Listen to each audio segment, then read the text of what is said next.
Welcome back to another episode of Andrew's Garage. Today we're kind of changing up paces again, waiting on some different parts and stuff like that. But I did go retrieve a brand new piece of 11 gauge from our local shop.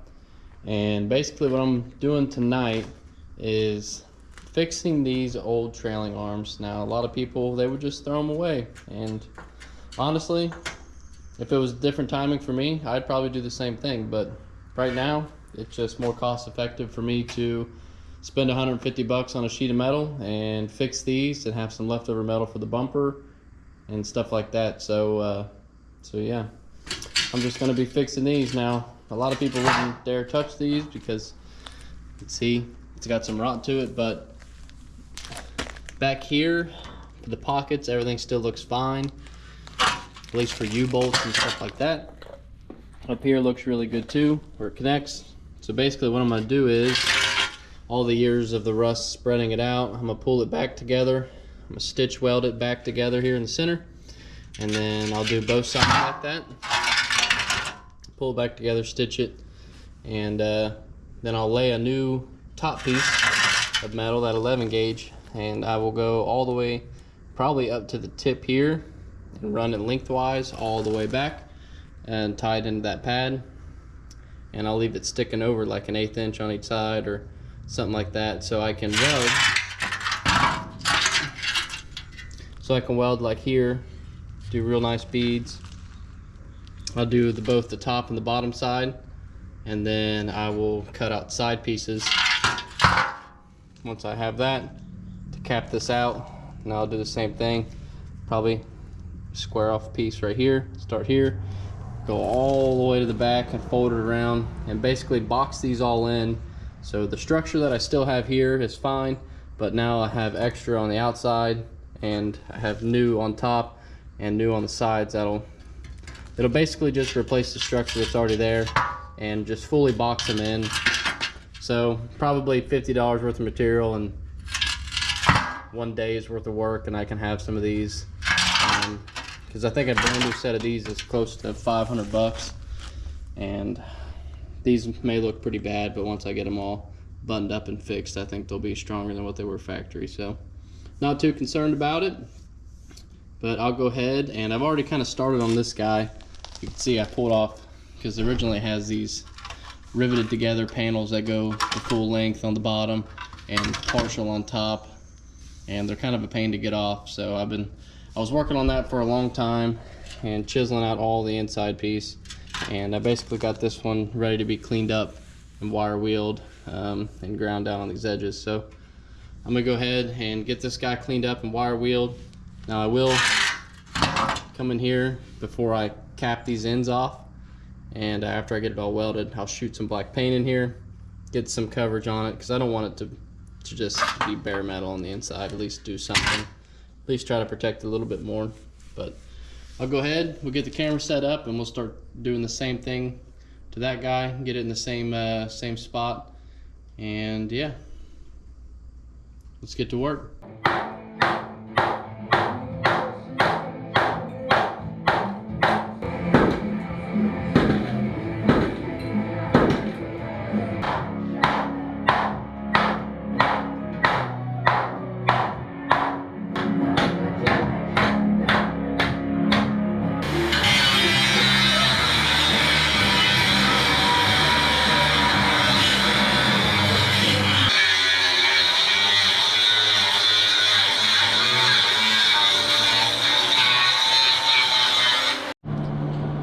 Alright, so kind of got these guys wire wheeled a little bit, good enough for me to get these rails tacked back together.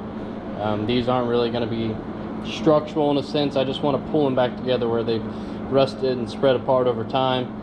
I'll go ahead and take a measurement for the full length and the width as well, and get that piece cut out. Like I said, I think I'm going to either try to make it overhang about an 1/8 inch on each side, that way, or maybe a little more, so I can weld underneath to this good frame steel here that's at least on this edge. It goes back to here, and then I understand that's rough right there, but that new plate that's going to weld in is going to take care of that. Do that on top and bottom, turn it on its side, and I'll be able to do a nice template so I can weld it here again once I put side plates on it. So it's going to be a nice boxed in A-arms. It'll be nice and heavy and strong. And one thing I want to be careful with is I need this piece of metal to replace the top of the bumper as well over here. So I want to be sure I don't ruin this piece of metal and make it too short to where I got to 2-piece this top, because I like to do it in one shot. So I already measured the width wise. The widest it needs to be is 80, and I'll take a quick measurement of it just to see about how wide it needs, or how long it needs to be. So go ahead and take that. I'll go ahead and mark it out on the sheet of metal so I know not to cut into it. But other than that, I think the rest of the sheet's free game. I don't have any other plans with it besides the bumper and these A-arms.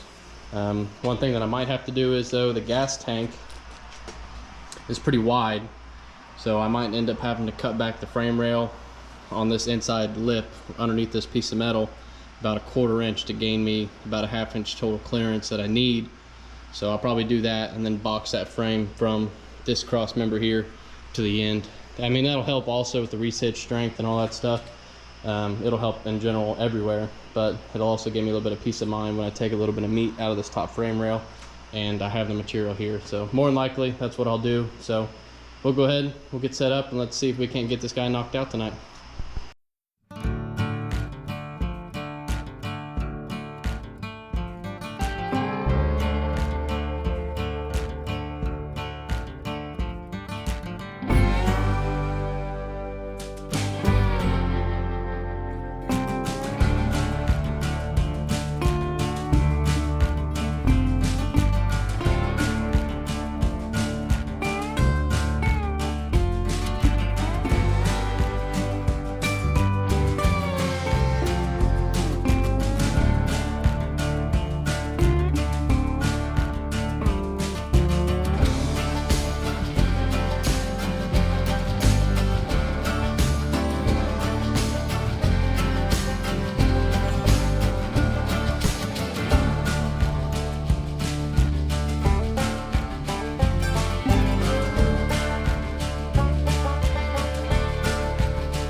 Alright, so I got 4 of these plates cut out.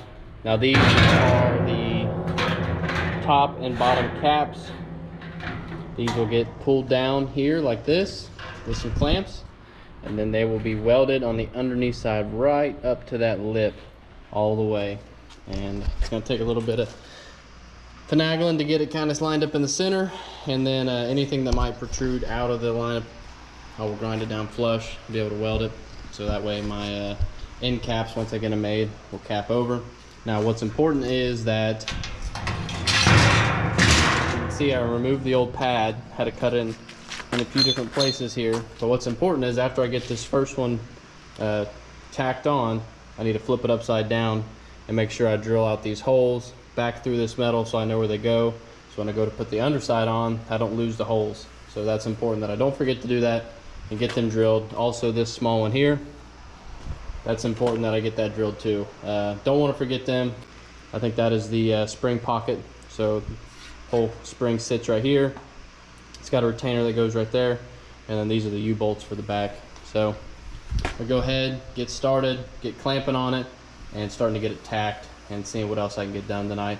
I would like to at least get these top and bottoms tacked and at least the pieces of metal cut out for tomorrow so I can just start welding tomorrow. Cutting this stuff kind of sucks, and I'd like to get it all done all at once, all in one night. That would be nice. So let's go ahead and see if we can't get these tacked up and the other plates cut out.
next day, and this morning I got these ones cut out, and they're kind of ready to be put on.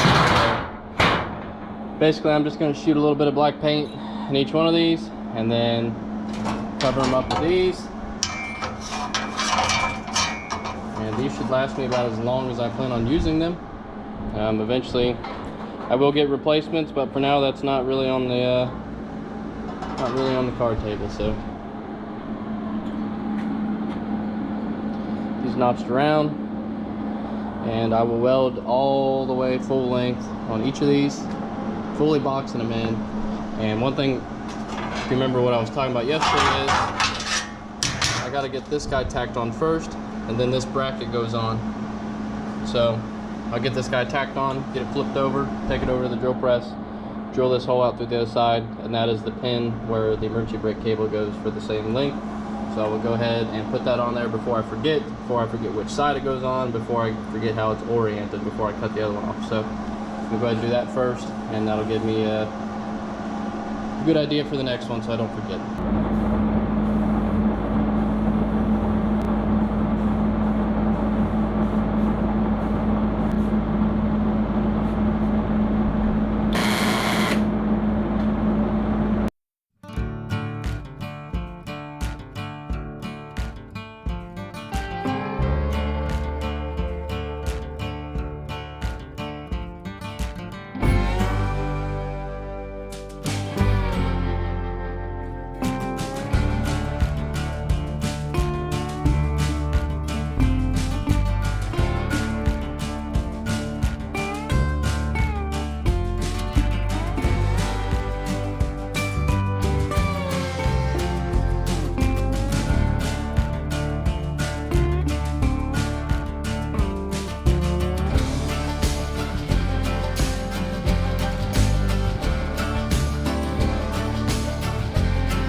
Well, after about 2 days worth of work, countless burns on my arms, and a whole bunch of things that normal people probably wouldn't do.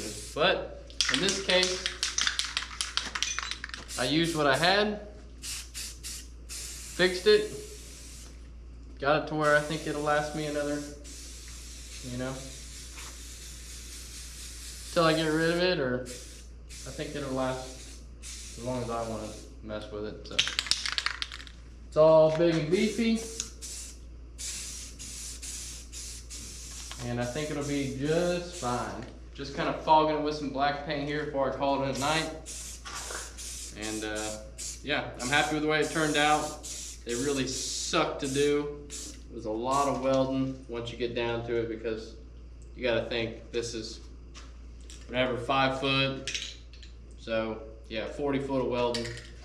A lot for a day, especially with little wire. But this is just some flat black paint, something to just put a coat on it. But I think it'll be just fine. But there's kind of the finished product, completely boxed in.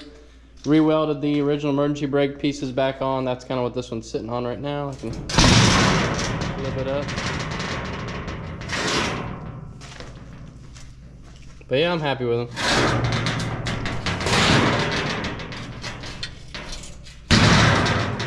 Here we go.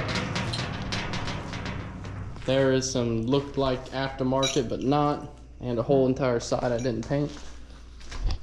Let's fog it.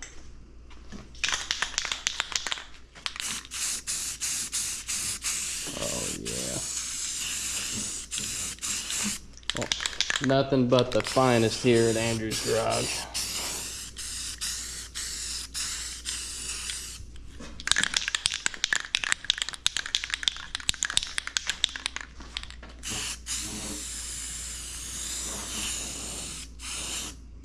Perfect.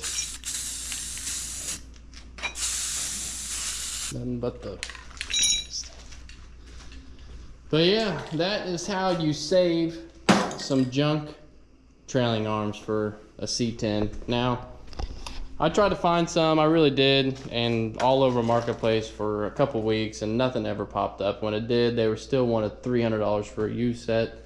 So in the end, I just said screw it and just fix these. That is where I'm calling it for today's video. Now that is how you turn some old rusty trailing arms into a brand new set in about 2 days and about $100 in metal. So, and half a mile of welding wire. But anyways, I had a blast. Like always, it sucks while you're doing it, but when you get it done and you're looking at it, it really makes up for it. So thanks for watching Andrew's Garage. Don't forget to tune in next week for another episode. Till then, we'll see you later.